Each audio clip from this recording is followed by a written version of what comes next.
This week on My Global Adventure. Oh, I just lost all the work I did. Machu Picchu, I lost. Oh, oh my God, I can't believe I didn't wipe.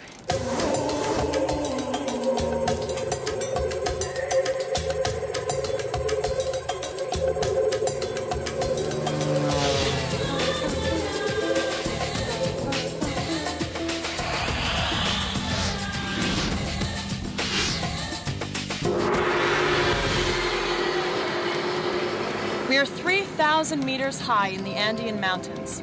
After our 1-hour flight from Lima to Cusco, we're heading inland to the heart of Quechuan culture. We are traveling to the small town of Ollantaytambo, a Quechuan community known for its tradition of farming, weaving, and making chicha, Andean-style beer. We got to see a lot of the land of Peru, which is really beautiful. When we finally arrived at Ollantaytambo, it was this great funky town that had the old and the new. It was a new sort of town, but it was based on old Inca ruins. We just drove from Cusco to Ollantaytambo, which is here, and it's like right in the heart of Inca culture, which you can see all along here. This is the old Inca building, Ollantaytambo. I'm learning Quechua. And I'm getting it slowly but surely. Marco is our guide and speaks fluent Quechuan. It's a good language, I like it. It is sweet language. Yeah. Yes. More than 50% of the people here are Quechuan descendants of what's commonly known as the Inca culture. All things we need. Marco is taking us to meet a local Andean family and to participate in the Pachamama, a tradition of giving thanks to the Mother Earth. In here? So now let's go to the local market. Okay. We buy oranges, chocolate, cookies, and sugar as gifts for the family, and pick up containers at the marketplace for the chicha. Holy chicha. Our contribution to the Pachamama ceremony. Now we're going to buy chicha. This is the sign of chicha. In order to be able to tell what stores sell it, you look for this. It used to be they put flowers out front, but the invent of plastic has just made it that instead of flowers now.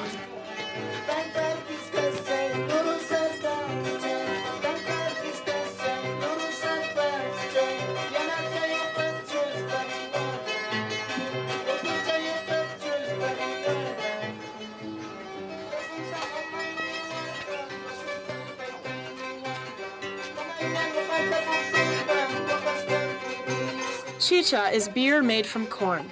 It's a recipe inherited from the Incas. Dried yellow corn is ground up and boiled and put into ceramic jars to ferment for 3 days.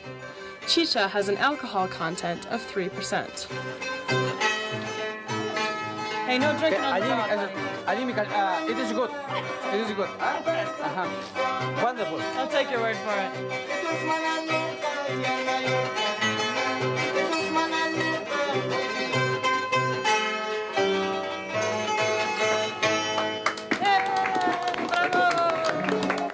I got it. I'm tough. I can do it. Oh my God. A few miles outside of Ollantaytambo, we arrive at the Willock community, a small settlement of some of the best weavers in the Andean hills. Inside, I get my first glimpse of an Andean family home. A one-room stone house. Here we meet Simeona Quispe with her husband Domingo and the youngest of their 3 children, daughter Vilma.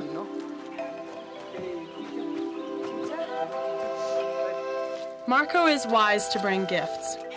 Families up here don't get to town very often, and especially popular are his treats for the children. Look what we have for everybody. You are Santa Claus, Marco. When you come to visit these villages, do you usually bring presents? Yes. Many things. You're very thoughtful. I like you. Thanks. You have good karma. and one in front. And you get the impression when you're sort of in places like Cusco that they're wearing these bright colored tasseled outfits and whatnot, and it looks so staged. It's like there's no way they really wear this stuff. When we went to Wiliuk, we found out, yeah, actually they do. And it's so colorful, and it's just so almost ceremonial looking. It was very, very cool to go out there and see it firsthand, and not only see it but actually make it. I got a chance to sit down and try my hand at that. Man, that's a tough craft, making those clothes. Now, she doesn't have a pattern here. How does how does she know? She just knows it in her head. Like this string goes here and that one goes there. She knows it. Wow. So there's a row of string underneath and one in front, and depending on which one she brings up and which one she leaves, that makes the pattern, right? Yes. An average-sized poncho like the one Simeona is working on here will take almost 600 hours for her to complete. Would I be able to try this? You can try it, of course. Yeah? She's going to help you. Ah! I need to Hold it. Okay, I'm strapped in like that. Okay, tell me, like top, bottom, top, bottom. Okay. Simeona has learned her skill from her mother, and she'll teach it to her own daughter, Vilma. Oh, that's going crazy. Oh, I just lost all the work I did. And it's no wonder weavers like Simeona will make only one new poncho or blanket a year for the family. This one behind. This giant goblet of homemade beer being handed to me. We gotta chug this whole thing. Yeah.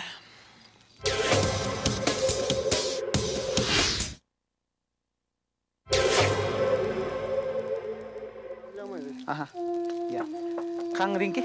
Yeah, okay. Here's one. Yes. We went to a ceremony where 3 men bring certain offerings to Pachamama, which is Mother Earth. We have been to a lot of unusual ceremonies and rituals around the world that people do to pray to their gods. And when we were in Peru, there was no exception. It was an interesting ceremony for 2 reasons. One, because it was really, really long. And 2, because it involved just chugging chicha. And, I mean, chugging it. A big, giant goblet of it. And just down the hatch, down the hatch, down the hatch, over and over again for hours. One part of the ceremony was that the chicha was shared with everybody present, and that included us. Salud, mama. Salud. Salud, mamita. This giant goblet of homemade beer being handed to me. And I don't have to just taste it. I mean, I'm talking about we gotta chug this whole thing. So I'm thinking, okay, if it doesn't rain, it pours. Here we go. And I could have turned it down, but frankly, you know, that's not what this trip is about. So I thought, okay, I can do it. And I did, and it was fine. And I still don't like beer, but I did it for Pachamama so that, you know, the prayer ceremony would have its full effect.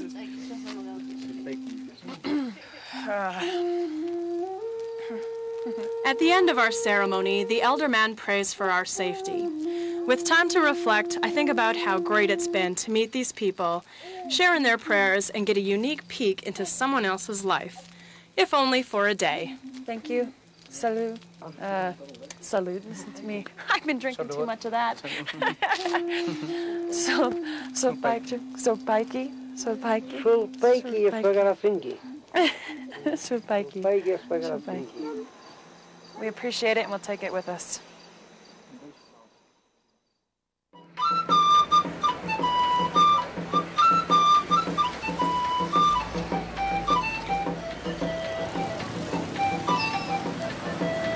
The next morning, we arrive in Cusco. This city is the oldest continuously inhabited city on the continent and the archaeological capital of the Americas. It is the original center of Inca civilization.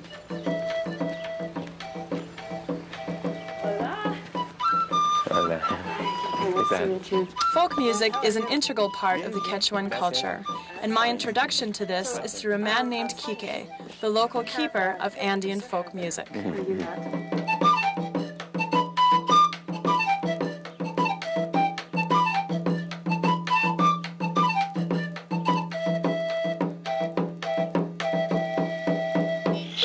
Quique Pinto owns this small museum of Andean musical instruments.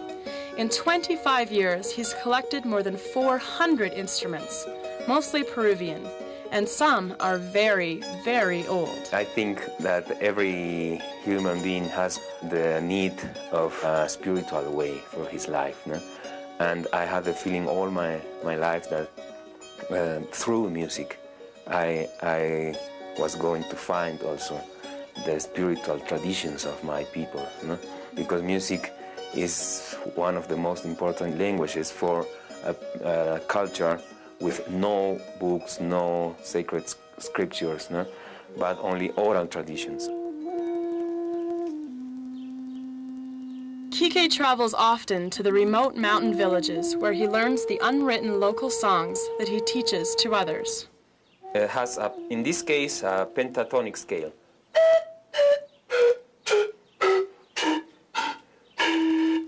This is the scale, but they are not played this way. They are played by two musicians. So one musician, you can see the photo too, plays 4 tubes, no? Mm-hmm.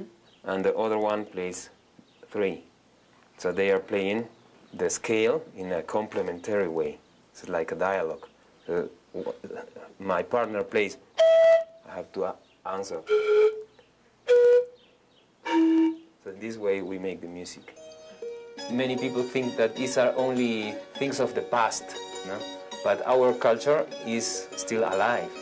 And of course it has been destroyed in many aspects, but we have yet a lot to give to the world.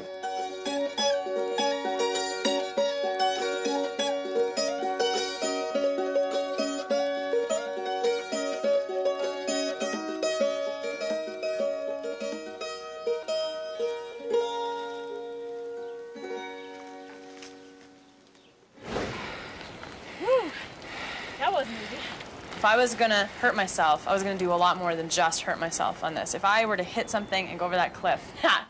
That was it.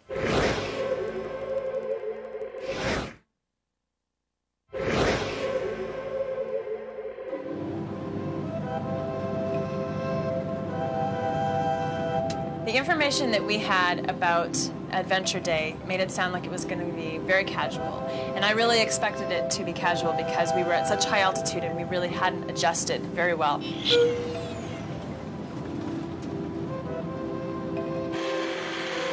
The web audience voted for me to go mountain biking in the Andes, which sounds so cool.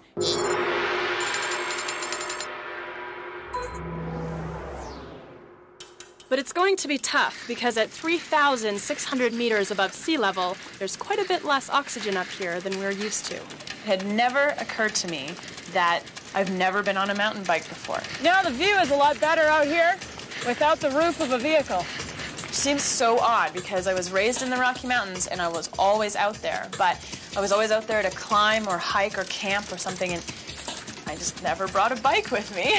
So there I was in the Andes, and my first day of bike riding was going to be this incredible technical riding at this high, high altitude.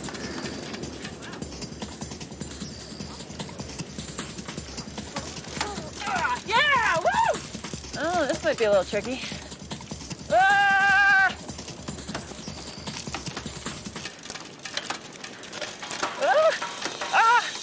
And, you know, they had sort of told us, oh, it's a really nice ride. It's got some smooth parts, and it's got some surprises, which I figured would be, you know, stopping points where we would start getting a tour. Oh, well, here we go then. No, not so. This ride was like serious technical downhill.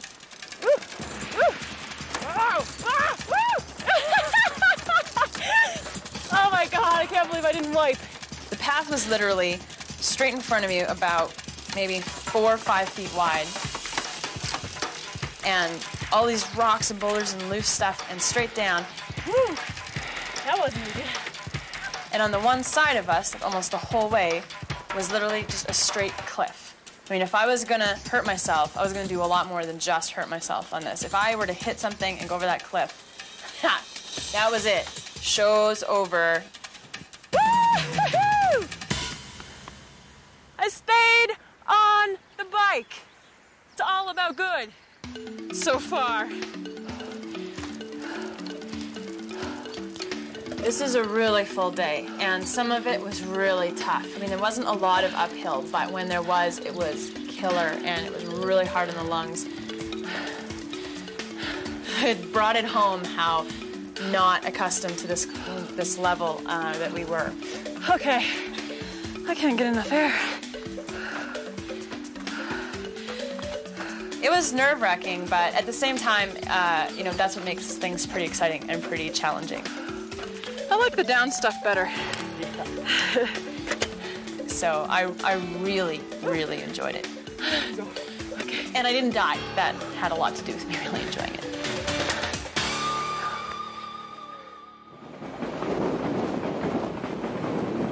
Wow, look at that rock. This has turned out to be a more interesting train ride than expected. We're heading north into the sacred valley of the Incas on our way to Machu Picchu. The train drops us at the junction called Kilometer 104. This is where many travelers to Machu Picchu begin the hike on foot. This is the very, very beginning, first step on the sacred trail to Machu Picchu. Cori Kente is our guide. As you can see, this is the sacred trail. We'll spend the next 2 days together as we climb the trail to the abandoned city of the Incas. We will hike in 2 days, okay? And we will arrive to Machu Picchu in 2 days. We'll travel the same route the Incas did 500 years ago as they made their way to the isolated mountaintop retreat. Oh, yeah. You got anybody scared of heights? No. Woo, woo, woo, woo!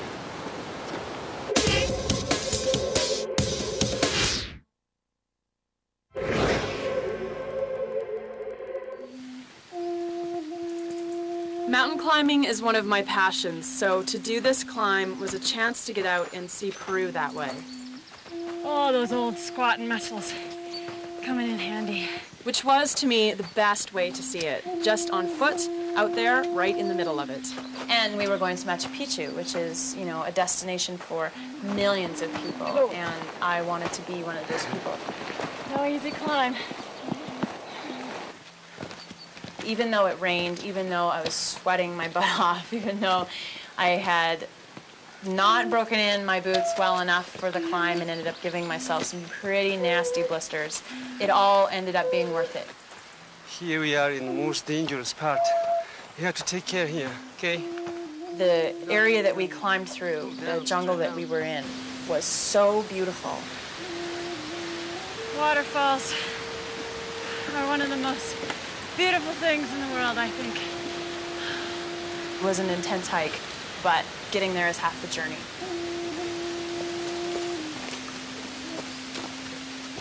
Oh, good. Put those down. Let's go back up again.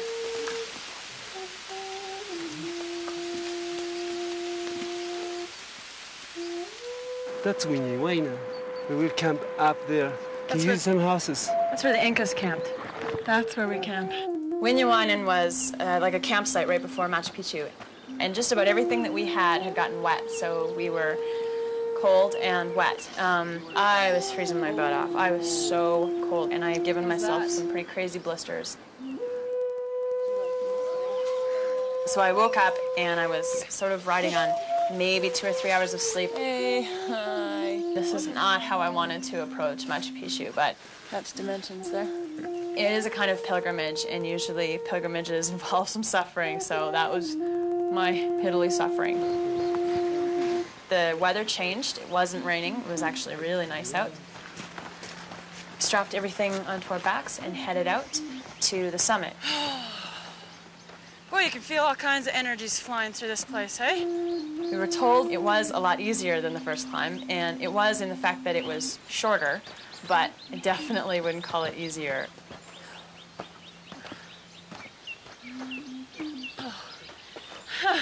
Give me your hand. Welcome to Thanks, the buddy. Sun Gate, eh? Congratulations, my friend. Oh, my God. Machu Picchu at last. I am in one of the most mystical places on Earth. one can almost feel the spirit of the people who lived here long ago. As I stand here looking at the ruins of this lost city, I understand the draw of millions of travelers to come here. There's a connection here to the history of a remarkable culture. It was very, very cool. I have to say that I had an expectation of it. That expectation was met when I saw it. At 2,400 meters above sea level, Machu Picchu was once the summer getaway for the royal high priests and their virgins. It was buried in jungle vines for 500 years until it was rediscovered in 1911. This is the main watchtower. It was great to have the connection of Corriente, who was Quechuan, showing us around, basically his ancestral backyard. We can see all Machu Picchu from here. Yeah, this is a beautiful view, isn't it? What's it like for you to visit here? For me, every time I come here, I feel re-energized. I feel more spiritual. I think it's a very magnetic spot where you can recharge all your energy.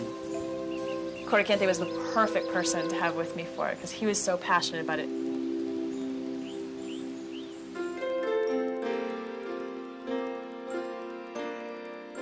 Peru is a country with an ancient soul, and the people here have done well to keep it alive in their lives and stories. From the sounds of the panpipe and the skill of the weaver, to the openness of the people we met along the way. Ending, of course, at Machu Picchu, where I think I can say I was moved by a mountain. Coming up on My Global Adventure. This really was smack in the middle of no man's land. What do you think about this climbing business? It was incredible. There's all of this color and grace.